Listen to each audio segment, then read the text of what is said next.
میرے بھائیوں دوستوں بزرگوں، ہم اس تھوڑے سی زندگی کے پیچھے اپنی ساری ترتیبات کو اتنا خلاف کیے ہوئے ہیں، ہمیں اپنا کوئی کام کرتے ہوئے نہ اللہ کی فکر ہوتی ہے نہ اس کے نبی کی فکر ہوتی ہے۔ اس ذات کو پہچانے تو صحیح، اللہ رب العزت کی ذات کتنی بڑی ذات ہے۔ ہم نماز میں پڑھتے ہیں اللہ اکبر، اللہ سب سے بڑا ہے۔ یہ اللہ کس سے بڑا ہے؟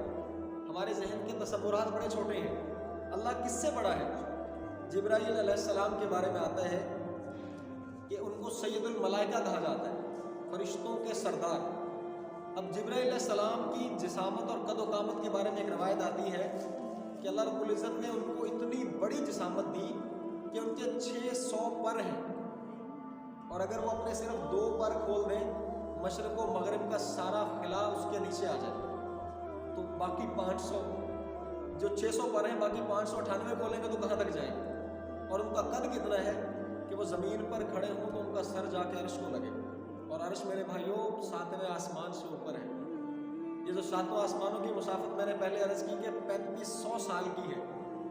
جس جبریل کا قد اتنا بڑا کہ وہ زمین پہ کھڑا ہو، اس کا سر جا کے عرش معلیٰ کو لگے، وہ جبریل کتنا بڑا ہوگا؟ اس جبریل کو پیدا کرنے والا رب اللہ اکبر، اللہ سب سے بڑا ہے۔ اللہ سب سے بڑا ہونے کا مطلب، یہ جبریل کی بڑائی سن کے ہمیں لگتا ہے وہ اتنا بڑا کر، اس کو بنانے والا اللہ اس سے بڑا ہے۔ میرے بھائیو دوستوں بزرگوں، اس اللہ کی ذات کو ہم پہچانے تو صحیح۔ اس اللہ نے ہمیں پیدا کیا، اللہ رب العزت نے ہمیں دنیا میں بھیجا، اس کا کوئی مقصد رکھا۔ وما خلقت الجن والانس الا لیعبدون، اللہ فرماتے ہیں ہم نے انسانوں اور جنوں کو پیدا کیا تاکہ وہ میری عبادت کریں۔ اب ہمارے تصورات کیا ہیں؟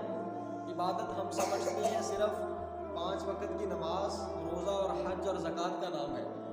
اللہ کی قسم 24 گھنٹے کی زندگی پوری کی پوری عبادت بن سکتی ہے۔ ایک یہودی نے حضرت علی رضی اللہ تعالیٰ عنہ سے سوال کیا کہ آپ کے عبادت کے معمولات کیا ہیں؟ آپ اپنی 24 گھنٹے کی زندگی میں کتنی عبادت کرتے ہیں اور کتنی دیر دوسرے کام کرتے ہیں؟ حضرت علی رضی اللہ تعالیٰ عنہ نے جواب دیا کہ ہم 24 کے 24 گھنٹے عبادت کرتے ہیں۔ وہ بڑا حیران ہوا کہ 24 گھنٹے عبادت تو ممکن ہی نہیں، آپ کیسے کرتے ہیں؟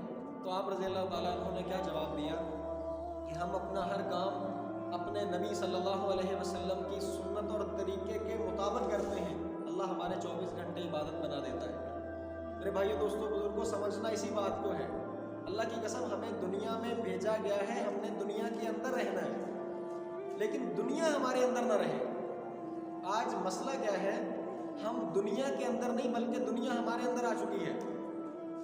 کشتی جب تک پانی کے اندر رہتی ہے کشتی سلامت رہتی ہے، اور جب پانی کشتی کے اندر آنا شروع کر دے تو پھر کشتی کا ڈوبنا مقدر ہو جاتا ہے۔ ہمارا مسئلہ یہی ہے کہ ہم اللہ کی ذات کو نہیں پہچان سکے کہ وہ اللہ کی ذات کتنی بڑی ذات ہے، اور اس ذات نے جس نبی کو ہمارے لیے بھیجا ہماری رہنمائی کے لیے، جس کے بارے میں اللہ نے کہا لقد کان لکم فی رسول اللہ اسوۃ حسنہ، کہ اس رسول اللہ صلی اللہ علیہ وسلم کی زندگی کو اللہ نے تمہارے لیے کامل نمونہ بنایا، ہم نے اس بڑی ذات کو بھی نہ پہچانا۔ اللہ رب العزت نے قرآن پاک میں ایسے سمجھ لے پورے کا پورا قرآن اپنے نبی کی تعریف میں اتارا۔ اب باقی نبیوں کے بارے میں بھی اللہ نے قرآن میں کئی جگہ پہ ذکر کیا، لیکن جو اپنے آخری نبی کو مقام دیا وہ کسی اور کو نہیں دیا۔ موسیٰ علیہ السلام کو اللہ نے بھیجا فرعون کے پاس کہ جا کے فرعون کو میرے نام کی دعوت دو، میری بڑائی میری کبریائی بیان کرو۔ تو آپ کی زبان میں لکنت تھی، اللہ سے دعا مانگی رب اشرح لی صدری، اے اللہ مجھے شرح صدر عطا فرما، میرا سینہ کھول دے، ویسر لی امری، میرا کام آسان کر دے، واحلل عقدۃ من لسانی یفقہوا قولی، اے اللہ میں جو بات کروں وہ سمجھ آئے اگلے بندے کو۔ اب اپنے نبی کی باری آئی تو نبی صلی اللہ علیہ وسلم کو مانگنا نہیں پڑا، اللہ نے خود ہی فرمایا الم نشرح لک صدرک، اے نبی ہم نے آپ کے لیے آپ کا سینہ کھول نہیں دیا، ووضعنا عنک وزرک، اور آپ کے کمر سے بوجھ اتار دیا، یعنی آپ کا کام آسان کر دیا۔ اللہ رب العزت کی ایک ترتیب ہے۔ ابراہیم علیہ السلام بڑے برگزیدہ نبی ہیں، ابراہیم علیہ السلام نے دعا مانگی ہے اللہ مجھے جنت النعیم کا وارث بنا، لیکن جب آخری نبی صلی اللہ علیہ وسلم کی باری آئی اللہ نے ترتیب بدل دی، مانگنا نہیں پڑا، اللہ نے خود فرمایا انا اعطیناک الکوثر، اے نبی پورے کی پوری جنت ہے ہی آپ کی، آپ کے ہاتھوں سے حوض کوثر جس کو نصیب ہوگا وہی جنت میں جائے گا۔ یہ اللہ رب العزت نے اپنے نبی سے لاڈ کر کے دکھائے۔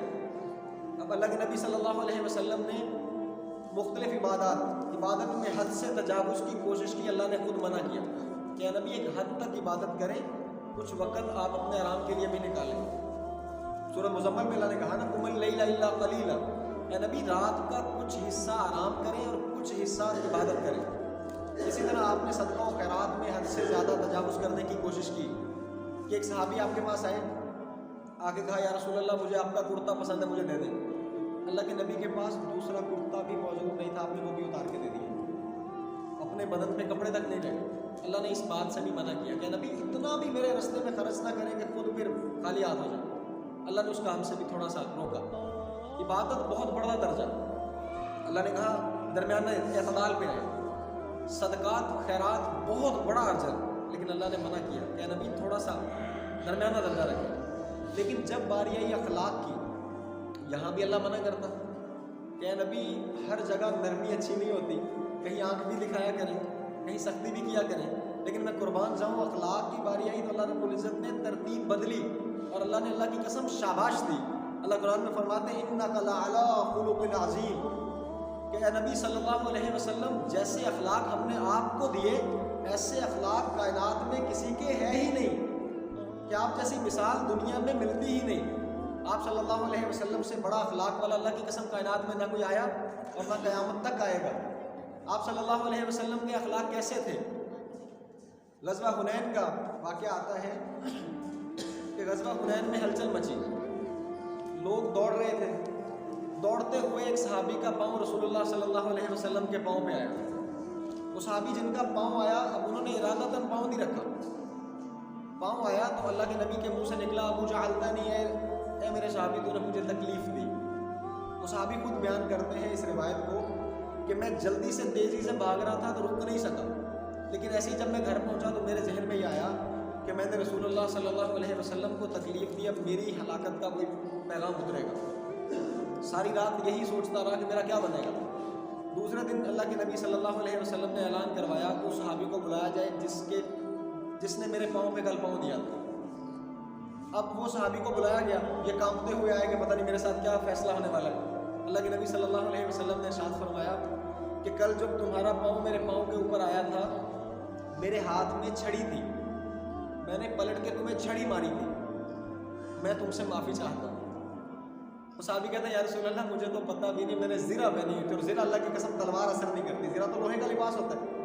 تو اس نے چھڑی ماری، اس صحابی کو پتہ بھی نہیں کہ چھڑی لگی کہ نہیں۔ اللہ کے نبی کیا فرما رہے ہیں کہ میرے سے تمہیں چھڑی لگی، میں تم سے معافی مانگتا ہوں، مجھے معاف کر دو۔ تو وہ آگے سے رونے لگے یا رسول اللہ میں تو اس ڈر سے کہ پتہ نہیں میرے ساتھ کیا ہونے والا ہے، میرا پاؤں آپ کے پاؤں پہ آیا۔ اور آپ صلی اللہ علیہ وسلم نے فرمایا نہ صرف میں تم سے معافی چاہتا ہوں بلکہ یہ 60 بکریاں ہدیے کے طور پہ تمہیں تحفہ دیتا ہوں، یہ تم قبول کرو گے تو مجھے یہ پتہ چل جائے گا کہ تم نے مجھے معاف کر دیا۔